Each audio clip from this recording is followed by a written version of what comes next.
Hello, I'm Cleona. I'm an imaginary friend. Hello, I'm Mammoth.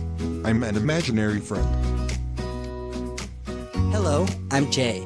I'm an imaginary friend.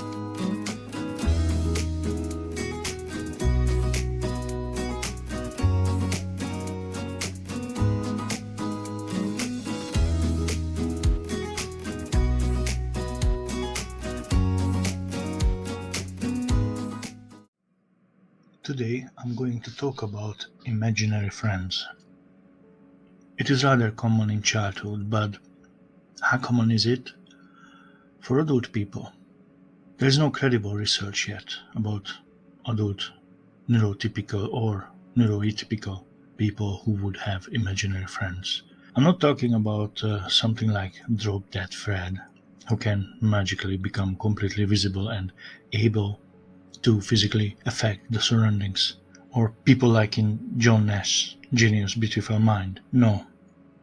The imaginary friends I am talking about are nothing more, nothing less than imaginary. They are there when summoned or visited, and they are gone when not desired or needed. My imaginary friends introduced themselves at the beginning of this video.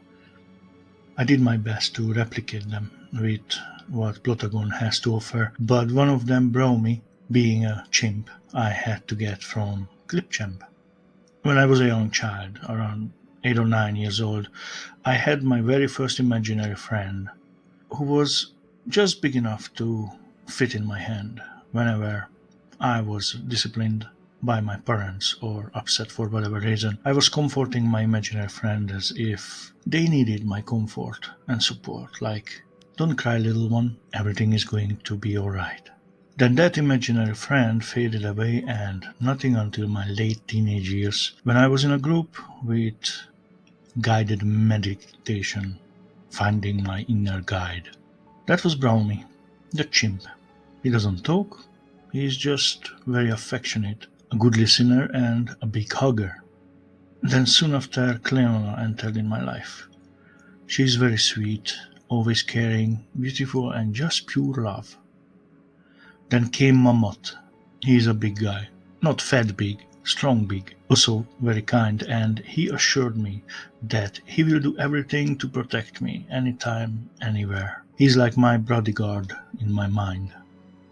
And then there is Jay, who is a skinny, tall guy, always funny. He turns everything into a joke, the kind of joke he finds ways to make me laugh and turns the saddest things into something funny. All four of them are there for me ever since, anytime I need them. But why are they there? What are they really?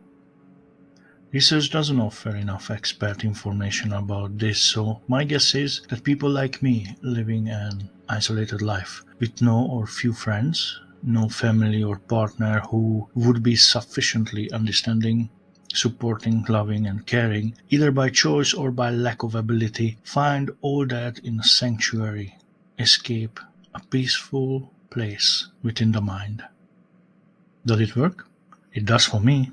Helps to level my thoughts, they help to sort out my emotions and help me not to feel so alone in this world, because when I am with them, I am not in this world. Do you have imaginary friends? Have you ever had any? Tell me about them in the comment section. Cheers for now.